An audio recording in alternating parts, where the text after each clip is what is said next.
All is well స్వచ్ఛంద సేవకులు ప్రతివారం 3 గంటలు సమాజ సేవ నినాదంతో కాకినాడ పరిసర ప్రాంతాల్లో నిర్వహిస్తున్న పర్యావరణ పరిరక్షణ కార్యక్రమాలు అభినందనీయమని జిల్లా జాయింట్ కలెక్టర్ అపూర్వ భరత్ పేర్కొన్నారు. ఆల్ ఈజ్ వెల్ ఆధ్వర్యంలో ఎన్టీఆర్ బీచ్ క్లీనింగ్ కాకినాడ జిల్లా జాయింట్ కలెక్టర్ పిలుపు మేరకు ఆల్ ఈజ్ వెల్ ఫౌండేషన్ తమ వారం కార్యక్రమాల్లో భాగంగా కాకినాడ ఎన్టీఆర్ బీచ్ శుభ్రం చేసే కార్యక్రమం చేపట్టడం జరిగింది. ఉదయం 6 గంటలకు ఎన్టీఆర్ బీచ్ కు చేరుకున్న ఆల్ ఈజ్ వెల్ స్వచ్ఛంద సేవకులు 3 గంటలు సమాజ సేవ నినాదంతో కాకినాడ పరిసర ప్రాంతాల్లో నిర్వహిస్తున్న పర్యావరణ పరిరక్షణ కార్యక్రమాల్లో భాగంగా ఈ వారం బీచ్ శుభ్రపరిచే కార్యక్రమం చేపట్టడం జరిగింది.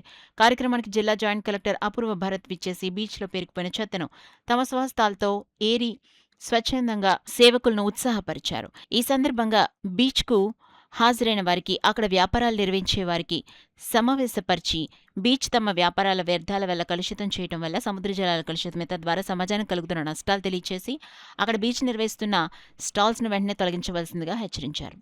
బీచ్ శుభ్రత పాటించడంలో తమ వంతు పాత్ర బాధ్యత నిర్వహించాల్సిందిగా వర్తకులకు, పర్యాటకులకు విజ్ఞప్తి చేశారు. ఆల్ ఈజ్ వెల్ అధ్యక్షులు ఎన్ కిషోర్ కుమార్ మాట్లాడుతూ బీచ్ శుభ్రపరిచే కార్యక్రమంలో ప్లాస్టిక్ స్పూన్స్, వాటర్ ప్యాకెట్స్, మద్యం బాటిల్స్, ఐస్ క్రీమ్ కప్స్, పెద్ద సంఖ్యలో చిన్నపిల్లల డైపర్స్, బట్టలు, జోళ్లు, డిస్పోజల్ గ్లాసులు వంటి రకరకాల చెత్త బీచ్లో అనునిత్యం దర్శనమిస్తున్నాయన్నారు.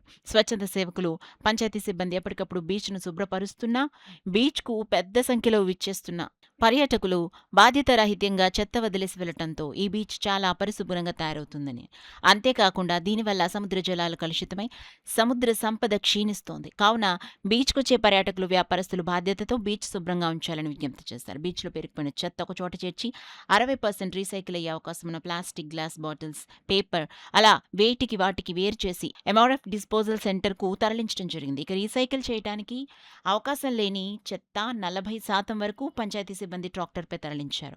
ఈ కార్యక్రమంలో ఫారెస్ట్ సిబ్బంది, మండల రెవెన్యూ సిబ్బంది, పంచాయతీ సిబ్బంది, ఏఐడబ్ల్యూసీ మహిళా సభ్యులు పెద్ద ఎత్తున పాల్గొని ఈ కార్యక్రమాన్ని విజయవంతం చేశారు.